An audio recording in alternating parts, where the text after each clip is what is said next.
14औं अध्याय।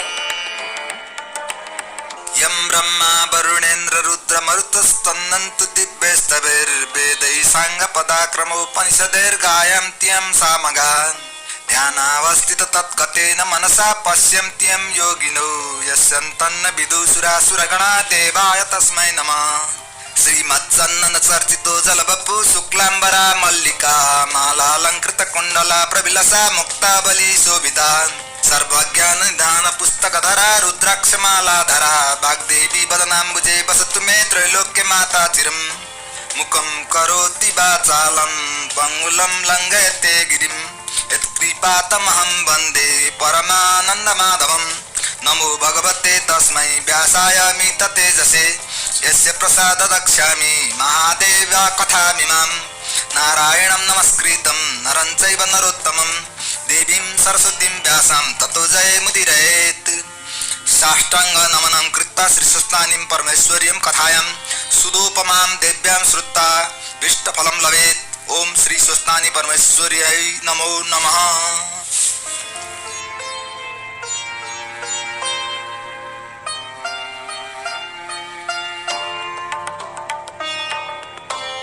कुमारजी आज्ञा गर्नुहुन्छ। हे अगस्त्य मुनि, श्री महादेव र पार्वतीको विवाह सम्पन्न भएपछि पार्वतीले श्री स्वस्थानी परमेश्वरीको प्रसाद 8 रोटी, 8 अक्षता, 8 बेली पुष्प, 8 यज्ञोपवीत, 8 पान, 8 कुडका सुपारी सगुन समेत ल्याई भन्नुभयो, हे स्वामी, अब मेरो तपस्या पूर्ण भयो। केटाकेटीदेखि हजुरलाई स्वामी पाऊँ भनी तपस्या गरेकी थिए। पार्वतीले श्री महादेवको हातमा त्यो स्वस्थानीको प्रसाद चढाई साष्टांग प्रणाम गर्दै फेरि भन्नुभयो, हे परमेश्वर, श्री स्वस्थानी परमेश्वरीको व्रतका प्रभावले मैले हजुर जस्तो स्वामी पाएँ। हे प्रभु, यो ब्रह्माण्डमा कोही दुखी छन्, कोही दरिद्र छन्, कोही पापी छन्, कसैका सन्तान छैनन्, कसैका स्त्री छैनन्, कसैका पुरुष छैनन्। श्री स्वस्थानी परमेश्वरीको यो व्रत प्रकाश पारिदिए सबैको उद्धार होला भनी मेरो मनमा लागेको छ। यसको उपाय बताई बक्सनुहोस्। पार्वतीको यस्तो वचन सुनि श्री महादेव आज्ञा गर्नुहुन्छ, हे पार्वती, दुखी दरिद्रमाथि तिम्रो यस्तो दया छ भने म यसको उपाय बताउँछु। लौ सुन। अहिले नै अश्वत्थामा ऋषिलाई बोलाएर रसातल पतालमा पठाऊ। त्यहाँ उनले श्री स्वस्थानीको व्रत विधि प्रकाश पार्लान्। महादेवबाट यति आज्ञा भएपछि पार्वतीले अश्वत्थामा ऋषिलाई बोलाउन पठाउनु भयो। अश्वत्थामा ऋषि आएर श्री महादेव पार्वतीलाई साष्टांग प्रणाम गरी बिन्ती गर्न लाग्नुभयो, हे भवानी शंकर, मलाई के कति कामले बोलाउनु भयो, सो आज्ञा होस्। पार्वतीले भन्नुभयो, हे अश्वत्थामा, तिमी रसातल पातालमा जाऊ र त्यहाँ जो दुखी दरिद्र छन्, जसका स्त्री छैनन्, जसका सन्तान छैनन्, तिनीहरूलाई यस्ता विधिले श्री स्वस्थानी परमेश्वरीको व्रत गराएर आऊ। पार्वतीले अश्वत्थामालाई विष्णुले आफूलाई बताए झै व्रतको विधि बताई विदा गर्नुभयो र अश्वत्थामा ऋषि अत्यन्त खुसी भई श्री महादेव पार्वतीलाई साष्टांग प्रणाम गरी त्यहाँबाट रसातल पातालमा गए। त्यसपछि एक दिन श्री महादेवले पार्वती कतिको चलाख रहेछन् हेर्नु पर्यो भनी आफू कसैले नदेख्ने ठाउँमा लुक्न जानुभयो। श्री महादेवलाई पार्वतीले नदेखि खोज्दै जाँदा लुकिरहेको अवस्थामा श्री महादेवलाई बल्ल बल्ल फेला पार्नुभयो। पार्वतीले आज्ञा गर्नुभयो, हे ईश्वर, हजुरले मलाई किन छली लुक्न जानुभयो? म सुन्दरी भइन कि, मन परिन कि? यस्तो प्रश्न गर्दा श्री महादेवले केही नबोली मनमा विचार गर्नुभयो, यी पार्वतीले मलाई अब यसै छाड्ने भइनन्, फेरि अर्को रूप लिएर वन विहार गर्न जानु पर्यो भनी त्यहाँदेखि अन्तर्ध्यान भई नेपाल खण्डको श्लेष मान्तक वनमा जानुभयो र एक किरातको रूप लिई शिकार गर्दै हिँड्न थाल्नुभयो। फेरि पनि श्री महादेव अन्तर्ध्यान भएपछि पार्वतीले मनमा साह्रै दुःख मान्दै श्री महादेवले मलाई किन छल्नुभयो, कहाँ जानुभयो, यस्तो भन्दै मनमा चिन्ता गर्दै ध्यान दृष्टिले विचार गरी हेर्नुभयो। श्री महादेवले किरातको रूप गरी श्लेष मान्तक वनमा शिकार खेली हिँडेको चाल पाएर पार्वतीले विचार गर्नुभयो, म पनि श्री महादेवलाई छल्नका निमित्त त्यही जान्छु। यो भनी अत्यन्त राम्री किरातिनीको रूप धारण गरी श्लेष मान्तक वनमा जानुभयो। त्यहाँ गएर एउटा ठुलो वृक्षको मुनि बसिरहनु भयो। श्री महादेव पछि वन वन घुम्दै त्यही आइपुग्नु भयो र किरातिनी रूप पार्वतीलाई देखेर मोहित हुनुभयो। तर पार्वती भनी चिन्नु भएन र सोध्न लाग्नुभयो, हे सुन्दरी, तिमी को हौ? देव कन्या हौ कि यक्ष कन्या हौ, नाग कन्या हौ अथवा अप्सरा हौ? मैले हेर्दा त तिमी जस्तै राम्री यो ब्रह्माण्ड संसारमा दुर्लभ ठान्छु, फेरि एक्लै यो वनका बीचमा आई किन बसिरह्यौ? बाघ हात्ती जस्ता वन्यजन्तुको डर पनि कति पनि नमानी यो घनघोर वनमा निर्धक्कसँग बस्नको कारण मलाई बताऊ। किरात रूपी श्री महादेवबाट यति आज्ञा भएको सुनि किरातिनी रूप पार्वतीले श्री महादेव यिनै हुन् भनेर चिनिहाल्नुभयो र मनले दण्डवत प्रणाम गर्नुभयो।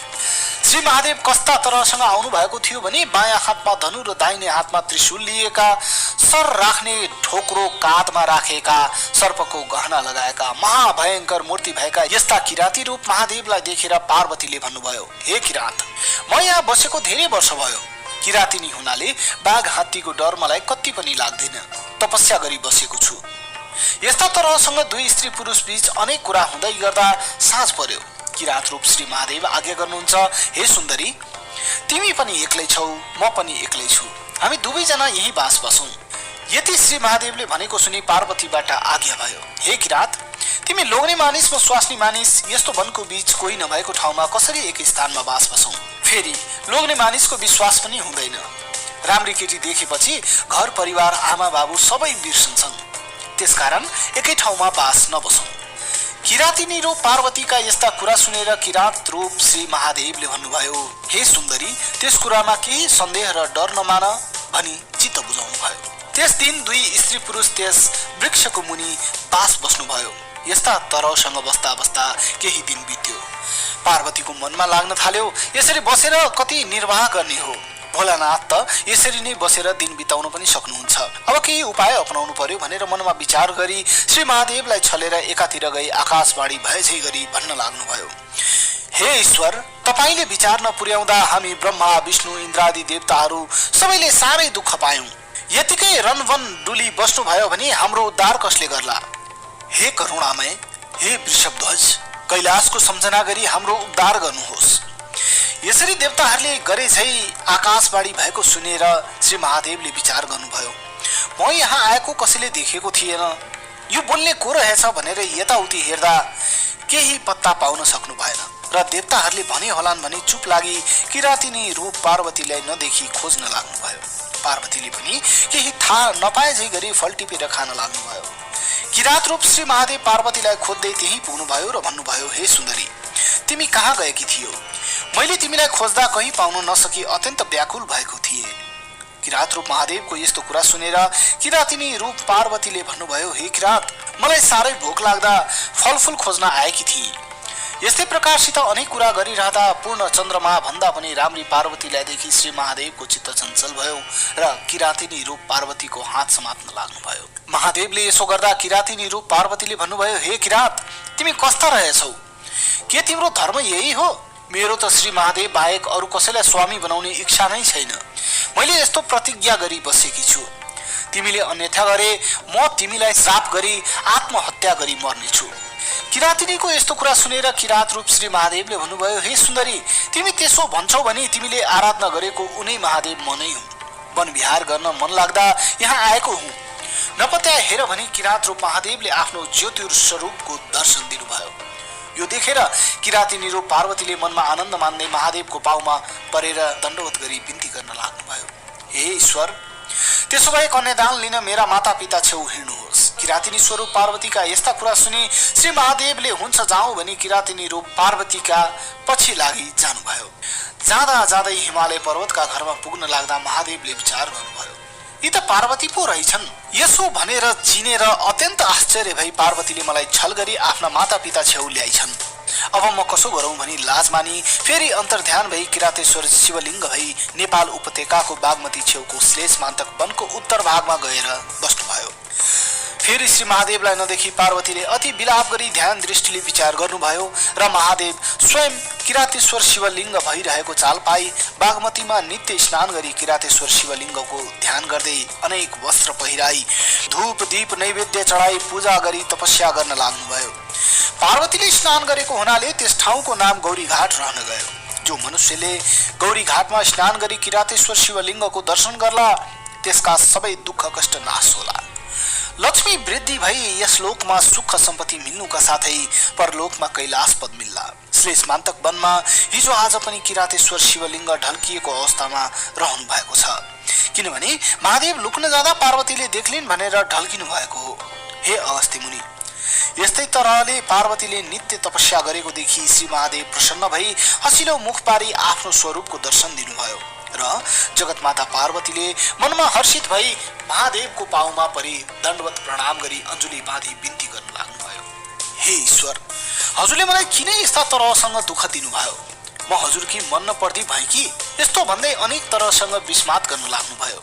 यो सुनि श्री महादेव खुसी हुँदै पार्वतीलाई अंकमाल गरी आफ्नो काखमा लिई त्यहाँदेखि अन्तर्ध्यान भई हिमालय पर्वतको घरमा जानुभयो। श्री महादेव र पार्वती आएको देखि हिमालय पर्वतले अत्यन्त खुसी भई पुष्प वृष्टि गरी आसनमा बसाली 84 पकवान तयार गर्दै भोजन गराए। त्यहाँ 4 दिन बसेर श्री महादेवले आफ्ना ससुरा हिमालयसँग आज्ञा गर्नुभयो। हे पिता, धेरै दिनदेखि सतीदेवी नहुनाले कैलाश शून्य छ। अब तपाईले आज्ञा दिए पार्वतीलाई लिएर कैलाश जानेछु। श्री महादेवले हे पिता भनी सम्बोधन गरेको सुनि हिमालय पर्वतले अत्यन्त खुसी भई हात जोडी बिन्ती गरे।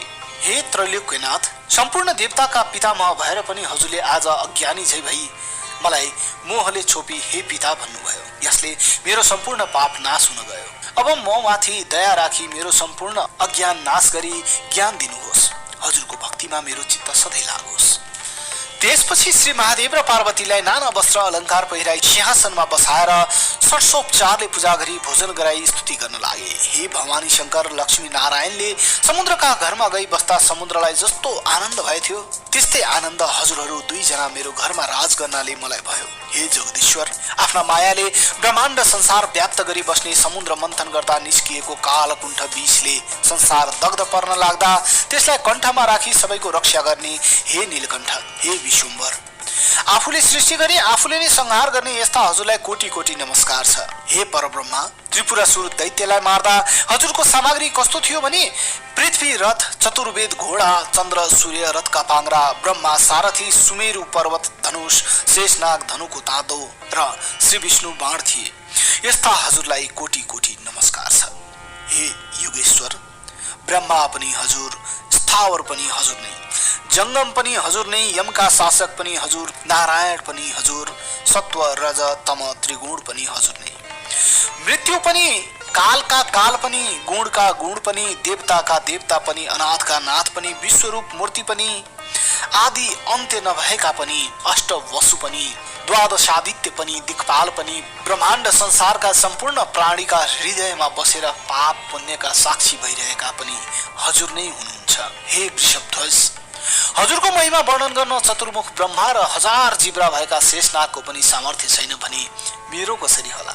यस्ता तरहले हिमालय पर्वतले नाना स्तुति गरेको सुनि श्री महादेव सन्तुष्ट भई हसिलो मुख गरी आज्ञा भयो। हे पर्वतराज, तिम्रो भक्तिदेखि म प्रसन्न भएँ। सधैँ मेरो भक्तिमा चित्त लगाई कैलाश पद पाउनु। अब हामी जान्छौँ। यति पनि हिमालय पर्वत र मेनकासित विदा भई वृषभमा चढी पार्वतीलाई काखमा राखी कैलाश पर्वतमा प्रथम गणसहित भई आनन्द लिइरहनुभयो। इति श्री स्कंद महापुराणे माहेश्वर खण्डान्तर्गत केदार खण्डे माघ महात्म्ये कुमार अगस्त्य संवादे श्री स्वस्थानी परमेश्वर्या व्रत कथाया श्री पार्वती परमेश्वर कैलाश प्रवेशो नाम चतुर्दशोऽध्याय। श्री उमा महेश्वराभ्यां नमः।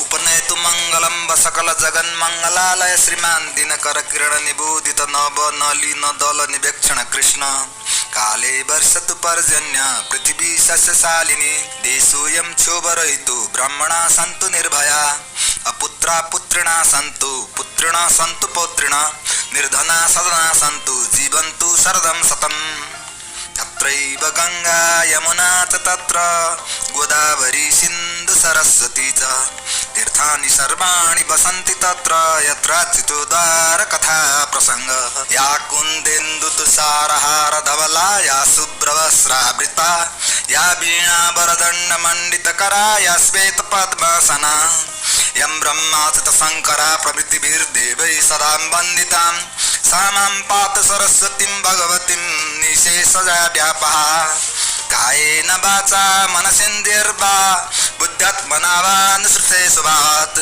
करोमि यत् सकलं परस्मै नारायणायेति समर्पयेत्। श्री स्वस्थानी परमेश्वरै नमः।